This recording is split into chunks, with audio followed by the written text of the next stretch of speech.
Today, we are going to learn the topic of independent directors. So, as per Section 149, subsection 6 of the Companies Act, independent director in relationship to a company means a director other than the managing director or a whole time director or a nominee director. Then, who is basically an independent director? He is a person of integrity and intelligence, having relevant experience and expertise, but he is neither a promoter of the company or its holding or subsidiary or associate company. He is not related to the promoters or the directors of the company. He has no pecuniary relationship with the company or its holding or subsidiary company. He is not concerned with the he is not a relative of a director who is having pecuniary relationship with the company or its holding subsidiary or associate company. Moreover, he is not a relative of a director who is having 2% of the shareholding of the company or having interest in the gross turnover of the company of amount of rupees 50 lakhs. He does not hold any key managerial position in the organization. He is not an employee in the company, nor in its holding company, nor in the subsidiary company or its associate company. He is neither an employee or the proprietor or the partner in any of the three financial years preceding the financial year in which he is proposed to be appointed. Nor he is in the firm of company auditors, nor he is in the firm of auditors or company secretaries in practice or cost auditors of the company or the holding subsidiary or associate company. He is neither any legal or consulting firm that had any transaction with the firm, its holding subsidiary or associate company. That person do not hold together with its relative 2% or more of the voting power of the company.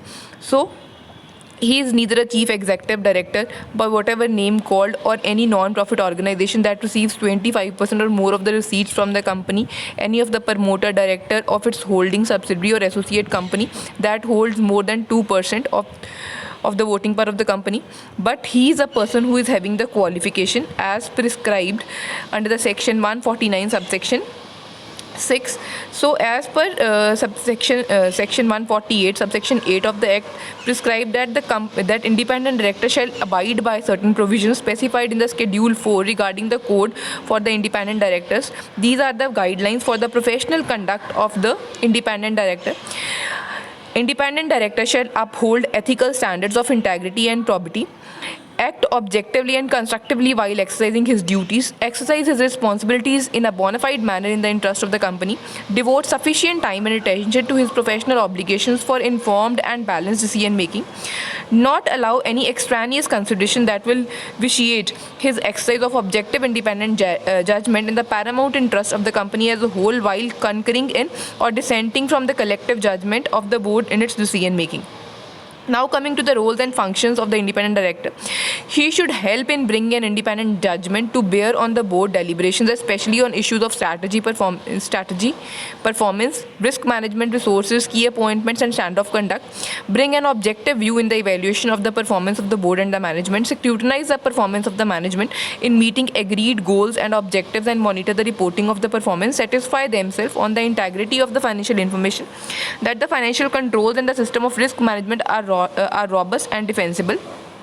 Safeguard the interest of all the stakeholders, particularly the minority shareholders.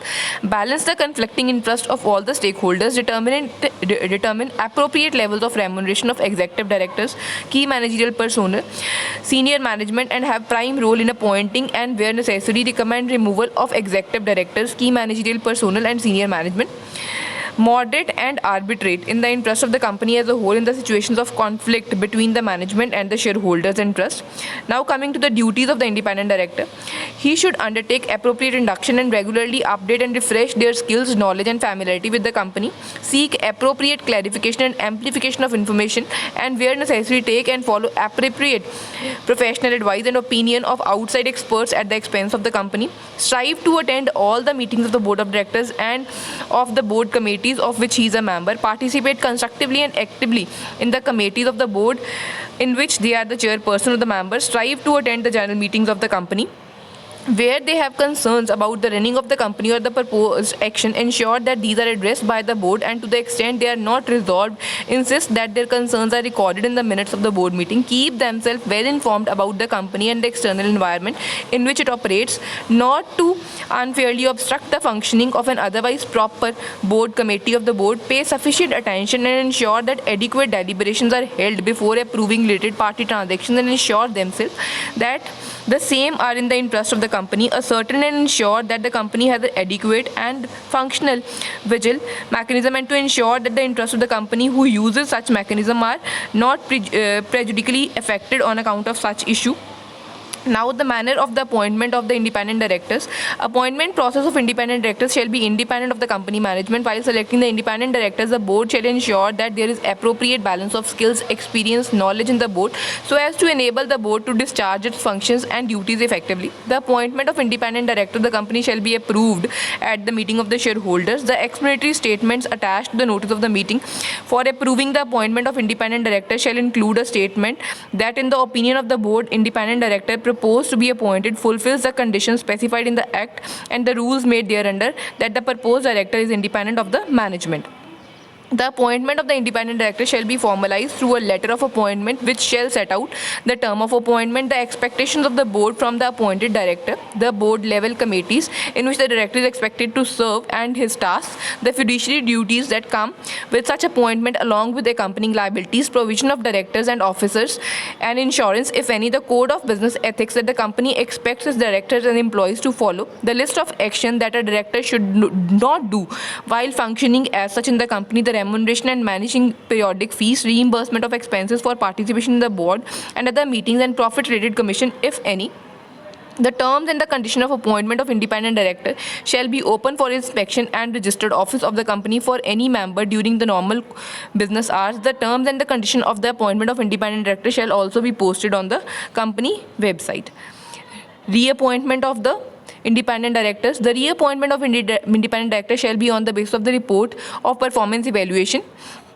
The resignation or the removal of the independent director shall be in the manner as provided in the section 168 and 169 of the Act. An independent director who resigns or is removed from the board of the company shall be replaced by a new director within a period of not more than 180 days from the date of such resignation or removal, as the case may be. Where the company fulfills the requirement of the independent director in the board, even without filling the vacancy created by such resignation or removal, as the case may be, the requirement of replacement by a new independent director shall not apply. Separate meetings of the board of the independent directors. Independent director of the company shall hold at least one meeting in a year without the attendance of non-independent directors and the members of the management. All the independent directors of the company shall strive to be present at such meeting. The meeting shall review the performance of non-independent directors and the board as a whole, review the performance of the chairperson of the company taking into account the views of executive directors and non-executive directors, assess the quality, quantity and timeliness of the flow of information between the company management and the board that is necessary for the board to effectively and reasonably perform their duties.